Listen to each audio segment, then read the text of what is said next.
Good evening and welcome to Bookkeepers Bootcamp. I'm Zoe Whitman. I'm here with Jo Wood and we're joined by Craig Moore this evening. We're going to talk to Craig about how he's grown his bookkeeping practice, and I think you're going to find this a really inspiring one. So thanks for joining us so late in the evening. I hope you're comfy. I hope you've got a beer or a glass of wine, and let us know if you're joining live. I can see people jumping on right now, and let us know if you're watching the replay, and we're ready to take some questions as well. If you want to hear some, if you want to ask some questions to Craig, I think he's up for a good old chat. So Craig, it's so nice to meet you. How are you doing? I'm good, guys. How are you?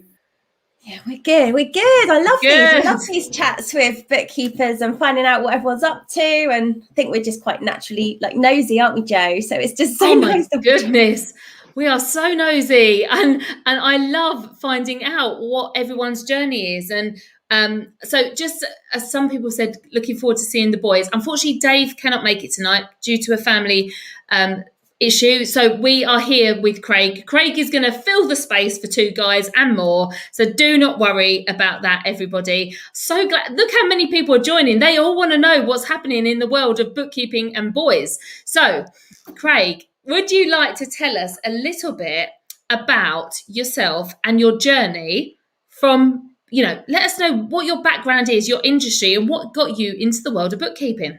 Okay. So I am, or was, or have, still am, and transitioning away from a career credit professional. So sales ledger, accounts receivable. That I sort of fell into that as a career in my early 20s, and I worked my way up from doing credit control, then got into managerial positions, doing managing credit control teams. And from there, branched into credit risk. So looking at scorecarding and onboarding customers and making sure that when you took customers on, that you manage the risk and you set appropriate credit limits and all of the things that go around making sure that you're looking after the company's interests and when you're taking on new customers. So that's what I've been doing. I've worked for lots of large household corporate names in different industries. I've worked in the dairy industry. I worked in the motor racing sphere for a little while with McLaren for a little bit, and then most recently in publishing for Penguin. So it's been a pretty, all big household brands, and just a pretty interesting, pretty good career. But a few years ago, I had some massive life changes. So I met my partner at the time, got ill, and unfortunately, her illness beat her, and she's no longer with us. So I ended up being the sole carer for my then 8-year-old. So we had to make some changes, move to a completely new area, and I had to then juggle care, getting my family to support, working a full-time, quite high-pressure job, and all of that. And then along comes COVID and an opportunity to work from home and to actually sit back and look at my life and go, actually, I don't want to do what I've been doing anymore. I don't want to leave the house at 5:30, 5:45 in the morning, do a massive journey to London from Norfolk, because I had to move from London to Norfolk, but my job was still in London. So I was spending 2 hours on a train in the morning and the same on the way home in the evening. So I just thought, you know what, however long we're working from home for, I want to have the control of my life after this. So what have I got as an option? So with that, I have a friend who's got some businesses and had some struggles with his debtors. He was struggling for cash, and asked me to come on board and help him out. So that sort of gave me the idea that there was legs within taking skills that I've got and actually being able to use them and sell them, and made me think, oh, okay, so if I can do that with chasing debt and maybe helping people with their credit policies and stuff like that, how can I make that bigger? What else can I add to it? And so that's when I started looking at things because what I didn't want to do was completely retrain in a completely different area, and I've got to learn new technology, new jargon, all of these things that come with when you train in something else. So I thought, well, because I previously, as part of being a credit manager, there's qualifications around that, and there was modules in that around accounting and bookkeeping that underpinned, your learning. So I thought, well, it's natural progression. So I started looking at what the qualifications were out there. Obviously, looked at ICB, who I've now qualified with, because of the fact that you can set up a practice, get a practice license, and they've got that whole pathway that supports you going into business for yourself. So that's pretty much the why behind, or the sort of the steps along the journey that have got me to where I am now with bookkeeping. Craig, what an amazing story, and what a lot to go through, and that you've. I'm so impressed, and I know this is so inspiring for everybody, that you've just gone, right, okay, I've got to do something about this. What am I going to do? I'm going to move. I'm going to retrain. I'm going to do something new that's going to allow me the space to be able to do what I need to do as a dad, and it's incredible. So thank you so much for sharing that with us. I think there are lots of people saying, great decision, Craig, what a story. So fantastic. Thank you for sharing it with us and being so open and honest as well. Hopefully, I mean, I know, because obviously being part of the group, I see a lot, you see people put comments or put questions in the group, and there's always that element of fear and self-doubt, and we've all got it, right? We all think something new, I'm not sure, and you see that in the group. Sometimes people are new, and they're thinking, and they're asking questions to everyone else in the group, and it's looking for that, do you know what, no matter how bad it gets, you can always find a way out of it, and that, I think, is a good story to share, and that's why I was happy to come on tonight to talk. Oh my goodness, I'm so pleased we've got you on, because you have obviously been really open and shared with us, and I think we can all make judgments as well, can't we? Assuming we know why someone's joined in this practice. So lots of people, it tends to be the bookkeepers here. And I think lots of, other than, I mean, my son is 18 and I'm forcing him into the industry, but other people, it's a great career to choose when something has thrown us a curveball. And for a lot of women, it's having children and not wanting to maybe go back to that full-time job because can't afford it half of the time, because childcare is expensive. But it just proves that this, and for me, me and you were talking before, Craig, for me, it was health reasons as well. So not only did I initially chose it for childcare, but I wanted to be with my son. I was very young. I was a young mum at 22 and decided I didn't want to go back and be an audit senior. I thought, right, I'm going to change and I'm going to be a bookkeeper at home. I was a bit pig-headed and thought, I'm already in the accountancy world. Bookkeeper's well easy. I had no idea, and I failed massively and I had to retrain. But later on in my life, when I realised that when I work too hard and I burn out, actually the career I have is the career I needed. I just need to be a better business owner and manage what I was doing. And what you've done is you've looked at the skills you've got and you've repurposed them for a different audience. You've said, right, this works here in big corporate. And it's quite interesting, Craig, because I did the same thing, because I was a finance director in an industry, commercial business, and was thinking, so many businesses need this on a smaller scale. And you've done exactly the same. I can work for this big company, but so many little businesses, who doesn't need money coming in? And oh my goodness, I know, like the companies I've been to that are using invoice factoring and things and being charged the earth and still not getting the results.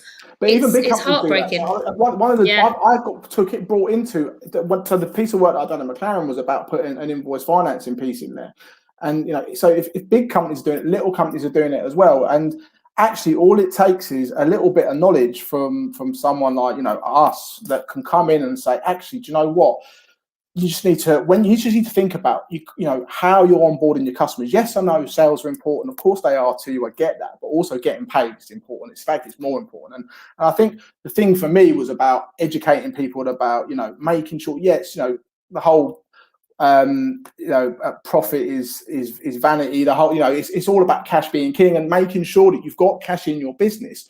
to substantiate what you're trying to do. Because yeah, it's great having profit, but if you can't actually pay anything out because you've got no cash and it's tied up in your debtors, then you're not in a great position. And I actually, when I'd done that piece of consultancy work at the start of last year, I got a buzz from it, and I thought, do you know what? I've spent so long in this like corporate machine, working and just being another number on a large payroll, whereas actually taking the skills that I've got and applying them to a really small business will be the difference between that person staying in business or going out of business. And for me, that is a massively more rewarding career pathway than saying on my CV, I've worked for all of these blue chips. So that was another, aside from my personal life, that was another massive factor in, do you know what, this is where I want to take my, what I want to do, spending the rest of my working time helping these types of people. Oh my goodness, Craig. I completely get it. I mean, before I started the bookkeeping practice, I worked for a large bank. They were a good employer, but I worked weekends at quarter ends. I worked late nights. We'd work till 10, and then the office would close. There were stories of people who would go and work in the building next door that was open 24 hours to get things done. And I knew when I was pregnant, I will not be able to do this. It was killing me when I wasn't pregnant or didn't have children. And I knew I was just absolutely, I was in tears a lot when it was those kind of times, because it's so stressful, so much pressure. And I know there are a lot of people who join us from corporate background because they're like, no, I need the flexibility. And I can see people saying here that they, do this because, like Claire's saying, she does it because it works so well around family. But there are also people who have stories which are making me want to cry, actually. Someone saying that her partner is battling an incurable illness and she's worried about being the sole breadwinner, and you're showing that it is possible. And we're not all in this because I suppose people think about, I need to replace my salary. Like, that's often a thing. Like, when I start my business, my goal is to replace my salary, but it's so much more than that. And actually it's about the balance as well. Like, that's such an important factor in it. And what you're doing, sorry, go on. No, especially when you've got children, when you've got someone who depends on you and relies on you. And I think, pre-COVID, like I was saying, when I first moved to Norfolk, I moved here because, my thinking at the time was, well, I need to move closer to my family, my parents, because they'd moved down here some years ago to retire. I need to move closer to them because I need, the babysitting, the babysitting, the support, the school run, so that I can continue to earn a decent salary doing this high-powered job. And then I was like, well, hold on a minute. That's, I'm not in any better position. I've just got free baby care, and because all I've got, it's family, and that's great, but I'm still out of the house 15 hours a day, or spending my time on public transport for 20 hours a week, and that's not a life for me, and it's definitely not a life for a child who's now only got one parent. So I that was a massive driver in, right, I need to sit back for a second, look at what my life is, where's it going, and also what does my work life impact my daughter, and that had to change. And that was, again, right, what can I do? Look at my skills. Let's see how they can be transferred into something else. Okay, so Craig, you decided that you did that first bit of consultancy work and it lit a fire in you, and you thought, okay, there's something else here, and you did your ICB exams and stuff. When did you qualify? When did you launch your business? And where are you at now? I qualified a couple of months ago, literally, if that, 6 weeks ago, something like that. So my business launched. I mean, look, so again, with clients, taking on clients, I haven't done 8. I know all week you guys have been on with some fantastic people and really pressing the social media engagement and getting yourself out there and getting yourself seen, because obviously I'm watching, like everyone else. And I've got to hold my hands up here. I'm as it stands right now, I have not done one single piece of social content. I haven't finished my branding. I've got 6 or 8 clients that I've got through going to places that I go to normally. So through, I do a martial art, Brazilian Jiu-Jitsu, and I've got some clients from there just by talking to people at classes, like, guys who have got their own businesses, and when you get talking to someone and you can hear someone's like, oh, do you know what? Oh, I'm struggling to find someone good. I haven't got an accountant, and I'm like, oh, guess what? Do you know, I'm just about to set up. And people come over and go, oh, really? And because they know you, or they know of you, they see you around, there's instantly that little bit of trust, that little bit of buy-in, because they see you in places that they go. So they automatically must think, well, you're like me, you're similar, right? And so I've picked clients up that way. I was at a friend's wedding reception Saturday night before last. And I was at the bar talking to people that I didn't know. So, friends, family, extended family of the bride. And I got talking to guys, and they had businesses, and they're looking for bookkeepers. And I've ended up taking, 2 of them. And I'm at the point of going through, talking to them about what they need and quoting them for some work. And it's just like, that's all come from me just being me and going out there. And now with that mindset of, every time I have a conversation with someone, as bad as this sounds, in the back of my mind, I'm like thinking sales opportunity, because I'm just thinking, it's one of those things where you just think someone's talking to you and someone's like, yeah, I've got a bit. I was talking to my daughter goes to dance, and I took her to her dance lessons last night, and one of her best friends from school's dad's just gone out on his own, and he said to me, oh, I've just taken a bookkeeper, and I was like, you didn't? I do that. And he was like, no way, if I'd have known that. He goes, and his words were, I have been searching for someone round here for 6 months, and I cannot find anyone good. Now, I think there was a thing that you guys were talking about with someone earlier in the week, and Jo, I'm sure you said, it was, you were talking about the fact that there is a massive work out there, that none of us should be scared that there's competition, that we should all, embrace the fact that there are so many people out. And it's so true. And this guy that I spoke to last night was an absolute example of that he's spent months and months and months looking for someone. And then, he's found someone, and he's like, but it's taken me so long. Everyone I spoke to wasn't really good, that they weren't really what I wanted.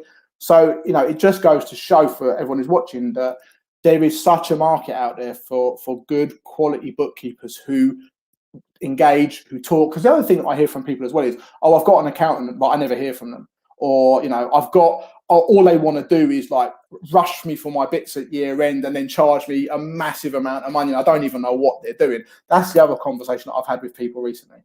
And so all of that about, the marketplace that you guys always talk about as well is, how you interact with people, how you sell, and also, the services that you offer and the way that you guys talk about selling your services, but also, having a framework around that and underpinning it by having regular meetings, having, regular catch-ups with your clients and making sure they know where they're at and what you're doing for them and how you're helping their business.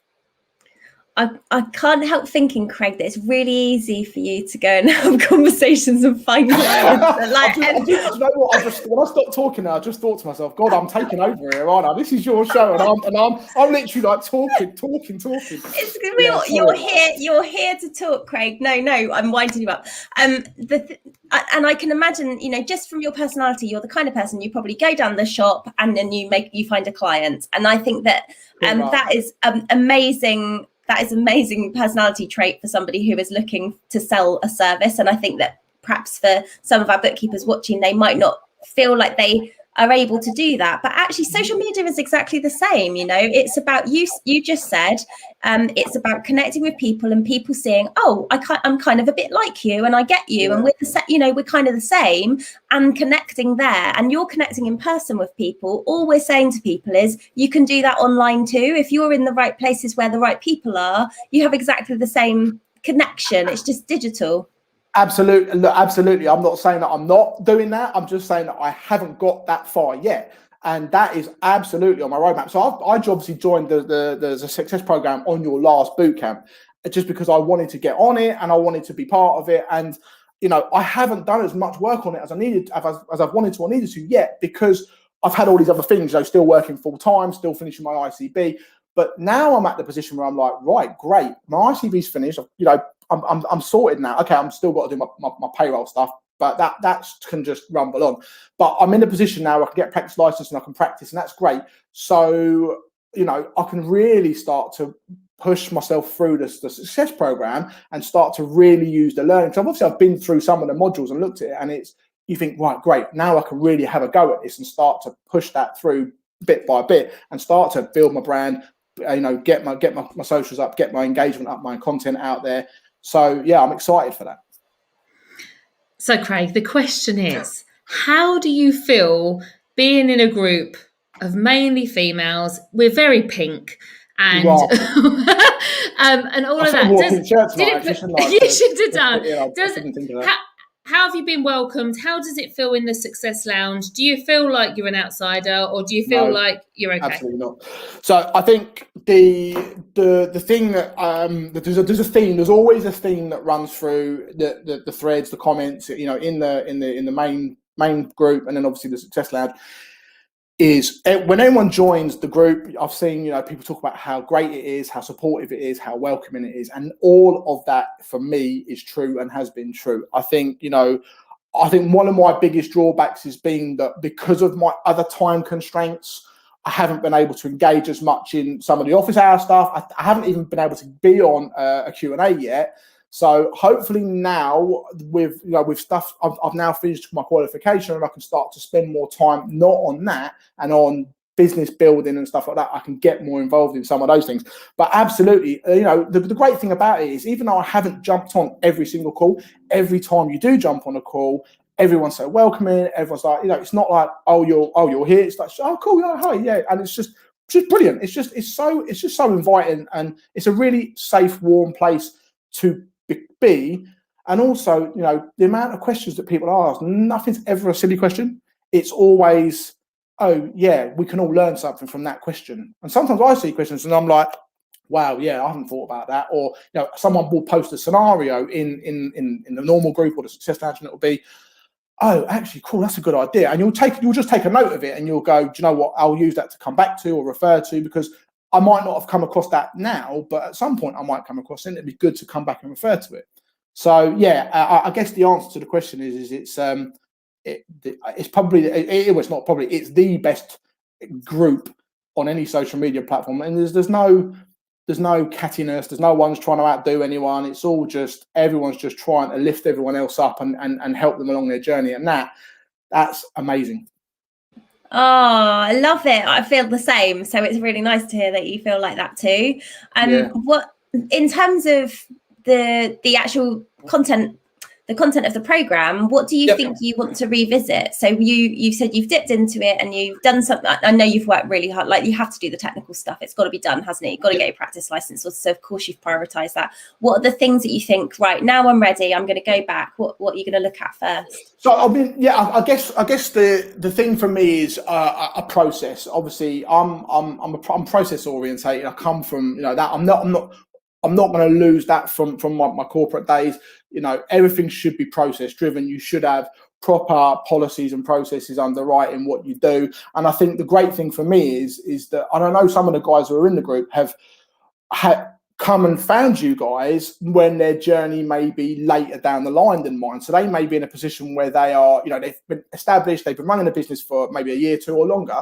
And then they're going, oh, actually, do you know what? Now I need to go back and try and change some of these things because of the stuff that you guys support with, because of the stuff that's in the program. And I think for me, fortunately, I'm in a unique, lucky position that I'm almost pretty much starting out, and I can use the Success Program as the guidebook for setting up a successful practice, which I think is awesome. Absolutely. And those foundations will set you up with an amazing business. I'm thinking, Craig, a bit more outside the box here, and I'm just going to be open that your knowledge and your experience could be really useful as well to other bookkeepers.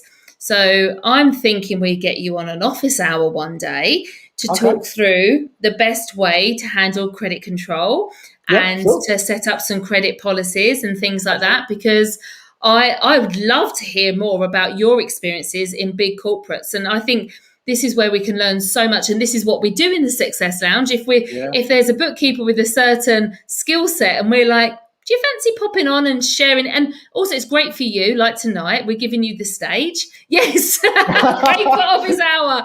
Absolutely. Craig for office hour. That's almost like Craig for Prime Minister, just like a step away from that, isn't it? Just one step. We will get you there. Absolutely. Absolutely. Yeah, because I know this, I offer credit control services. And I come up with ideas with my clients, because tends to be they know how they want their credit control run. They just don't have the time, and they don't run it in a strategic order. That's an interesting thing, because actually one of the people that I've had conversations with about their credit control is that everyone's got ideas about how they want to manage their customers and how they want their customers spoken to. And one of the people that I've done some research with was, look, I don't want you going in hard with the baseball bats. And I'm like, seriously, come on, that's not how it works. But it's like, it's actually more rapport building. It's actually more about, getting through to a decision maker and making sure that you're the one that's on the top of the list on the next payment run. It's not about, I'll come round with the boys. No, that's very outdated ways of looking at these things. But it's also about using that to educate the client, right? Because obviously you talk about credit control, or you talk about debt recovery or debt collection, and they are different things. So credit control for me is that the invoice has been created and it's within its terms, or it's just out of terms. That's about collecting it quickly and making sure that you're not leaving it months and months. Legal collections is obviously when it's way past anyone's in the business's opportunity to get it, and it needs to go out to someone a bit more specialist. And they are two completely different things, but they're things that I would talk to people about, because if you've got a proper credit policy, you should be factoring it in for both of those things. I mean, I know what the stuff that you learn when you're doing your qualifications, your technical stuff, right, is about provisions and write off in the P&L and stuff like that, which is great. And that's year-end stuff. But what about actually trying to get the cash in the first place before you just go rushing to write it off? And I guess that for me is where the finesse or the skill is, or the just educating the client to actually think about it in them terms and saying to them, look, this is value to you. You need to turn this. You can't have it sitting there on you as an aged debtor. You need to turn this into cash so that you can continue to grow your business. Craig, that is the epitome of the difference between being a bookkeeper / accountant in old days and an advisor these days. So in the old days, it used to be, oh, well, you've not been paid, let's just write it off. Yeah. And completely forget about the fact that this is linked to a person who runs a business, who has a family, has a mortgage to pay, and needs that money. And that's the industry I was brought up in. It was just all paperwork, all T accounts. It was all just a transaction. There was no communication or no link to an actual real life person. Whereas what I feel we are trying to do, and what I now try and do in my business, is like, but there's a person here that needs to pay their bills. That's what the goal. It's not about making sure that everything's correct and teed off and 100% in the account. So, Craig, I'm so excited about this office hour. Like, I can't even I feel under pressure. I felt under pressure tonight. Now I feel super under pressure. I've got to come to an office hour with charts and PowerPoints. I love it. Honestly, Craig, you have been this evening just amazing. Now, okay, so if there's a guy, I don't know if we've got any guys listening tonight, but we might have on replay. If there's a guy that's looking to either, maybe he's already in practice, been running it for a while, or maybe he's thinking about it. Maybe he's coming out of corporate like you from COVID times and thinking, I'd like to start up on his own. What do you think? I mean, because it is seen as, bookkeepers are seen as little old ladies, like stereotypically, aren't they? Like, I know, yeah, it is though, isn't it? And I would have had that. I had that perception, like, way back when I was in my corporate career. Sorry, you haven't asked your question. Ask the question, please.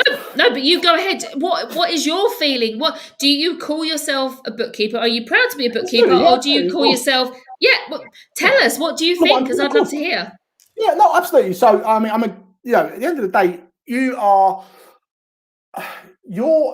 a bookkeeper, of course you are. That's your technical competence, your technical qualification. You've got a bookkeeping qualification, and you're a qualified bookkeeper, and that's what you are. But the pride and the passion comes in, I'm a bookkeeper that helps transform people's businesses, or I'm a bookkeeper to take from you. I'm a bookkeeper that helps people eat because I'm getting their bills paid, and they're not sitting there going, oh my God, at the end of the month I've got this money outstanding and no one's paying me, or what do I do with this? You're going in there and you're helping support someone to avert a crisis, because if you get the cash in, they're paying their staff, or they're paying themselves a wage. And so I think the power in that is far greater than, oh yeah, I'm an accountant, I just do the year end. I charge an absolute fortune just to do someone's corporation tax return and their stat accounts. And you're just like, well, no, that's not what it's all about. You're here to help someone, and obviously when I listen to you, Jo, actually, one of the things that I love about you is that you constantly refer to the fact that you're friends on Facebook with all of your clients, because you develop a relationship with someone to the point where you're so close to them that it's almost an extension of your family with your business. So your business and their business are so joined together that you're so invested in helping them succeed.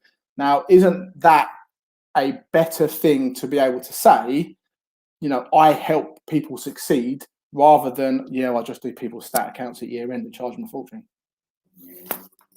I love that you can dig down as well on this. I like when you just said that I help people to eat. That's how deep it goes. Like it is, like because I suppose one of the things we talk about on social media is like connecting with people on being really clear about what you do, so that people understand you better. And actually, the person isn't hiring you to do a bank rec. They're hiring, someone else has spoken about that this week. They're hiring you so that they know there's enough money for them to be paid so they can eat, or there's some life goal there. This is the thing, right, that I think makes the Six Figure Bookkeeper group, as in the people that come to the group, differentiates them from everyone else, is the fact that we're all technically competent in bank recs and doing journals and write-offs and stuff like that. We all know how to do that. Well, we should do, because we should be qualified, or that's technical competence. But so you can have 100,000 people who can do that, but if you've only got a small percentage of that, 1% of it, who actually care, it's about caring and taking your skills and going, well, actually, okay, I've got these skills, but how can I use them to help you? And look at your business and go, okay, we can see you're in trouble. Here's the steps we're going to take. This is the immediate action that needs to happen. Let's get you on a pathway to out of the trouble you're in. Make sure there's food on the table. Let's look at the things that are crisis point now, or it may not be crisis. So I know we're talking a lot about crisis here, but sometimes you come across businesses and people are in crisis. So it's all about, for me and with the group, is that it's about people who actually care and they want to do a great job, not just I just want to bill X number. I mean, so going back to my corporate world, doing things like insolvencies, when you get one of the big four would come in, right? And they would, you'd look at their schedule of billables and you'd look at some of the hourly rates that were getting billed. You think, this is a company that we've supplied millions of pounds of stock to, and that they've gone into liquidation or they've gone into administration. You've then got a report back from the administrators showing that the hours, the cash that's been drained out of whatever was left in there, because it's been billed at £1,000 an hour by some sort of director at one of the big four, just to go in and do advisory. And you think that's what the perception is that it's all just, oh yeah, bill. But actually, with what goes on in the group, it's actually, do you know what? I want to do a good job for these businesses and for these people and help them grow and develop. Craig, you're making me feel really totes emotion. I mean, I might be on my third glass of wine this evening, and maybe I should stop. But it's getting like I feel a bit choked up. And then today, I don't know who it is, but she said, I was chatting with one of your lovely bookkeepers earlier, and we were saying that you guys save marriages. Rather than the hubby sitting upstairs poring over his books, he's going out with his wife. And I just am like, oh my God, there's so much love in the room. I love it. I'm just, amazing. But I mean, that's good though, right? Isn't it? Yeah. That's what you're here for. You're saving marriages and making people eat. I'm sure we can find other analogies, but yeah, maybe we should start building up a list of all the things that we help people do and have them as some strap lines. Absolutely. And I mean, there's so much love in the room for you, Craig. Honestly, I think you've been one of our most successful lives, can I just say? And I think we need some more guys in our pink community. Well, considering at the start, I was met with the old Dave can't make it. I thought, oh my God, this is going to be a hard hour. So I'm glad it's gone down well. I messaged Jo and she goes, oh, don't worry, Craig's a character. It's going to be great. Well, I'm glad it's come across that way, and I'm not getting bananas and rotten tomatoes thrown at me. No, thank you so much for sharing about your story. I think it's been really inspiring to everybody who's been, well, I know it's been really inspiring to everybody who's been watching. So thanks so much for taking the time for us. I'm gonna ask this question because I ask it to everyone. How can people connect with you online, Craig, so they can find out more about what you do? Can they connect with you? The best way is obviously through Facebook, because I'm in the group. So add me as a friend if you want to connect. Or my LinkedIn. So my LinkedIn's Craig Moore, MICB. And there'll be a pretty outdated photo of me on there with a cheesy grin, so you should be able to find me fairly quickly. But if not, just right now, it'd be easiest way will be through Facebook or LinkedIn. But obviously, once I get my branding sorted out and my socials up, then I'll share them in the group so people can connect us that way as well. Craig, thank you so much. You really have been a star this evening, and we know we put you on the spot, and we're sending love to Dave and his family, but you have done a fantastic job, and you have just brought a bit of sunshine to this cloudy evening, and we're really proud of what you've achieved so far, and we are all here for you to help you get to the next level as well. So, and thank you everyone that's joined us this evening. Everyone's saying thank you, Craig. Love you, Craig. Very inspiring, Craig. Honestly, there's so much love in the room for you. Zoe, do you want to talk through what's coming up tomorrow? I certainly can. Yeah, stick with us. It's day 5 tomorrow, and we have only got a few sessions left to go. I can't believe it. So we're starting off at 10 o'clock speaking to Karen Kennedy. She's going to talk to us about how she's grown her practice. You might have seen a little video I did with her this morning, posted in the group about how successful she's been in less than a year. So it's going to be a really inspiring conversation with Karen tomorrow as well. I'm going to have a chat with you guys about Instagram, what I'm using Instagram for, how it works for me. Come and ask questions. I know there have been loads of questions today about various things, so I'm really happy to answer any of those questions. And then at 1 o'clock, we're speaking to Andrew and Pete. Andrew and Pete are marketing experts, and they're going to be here talking to us about marketing strategy at 1. And then we are back at 8:30, and we've got our final challenge of the 3 challenges so that you can win some prizes. So come back at 8:30 tomorrow night. We'll be here. We'll be in the 6 Figure Bookkeepers Club. We're streaming right now on YouTube and LinkedIn as well, but you need to be there 8:30 in the 6 Figure Bookkeepers Club to find out about that last part of the challenge. For now, though, have an amazing evening. Look forward to seeing you all tomorrow. Take care. Bye. Bye.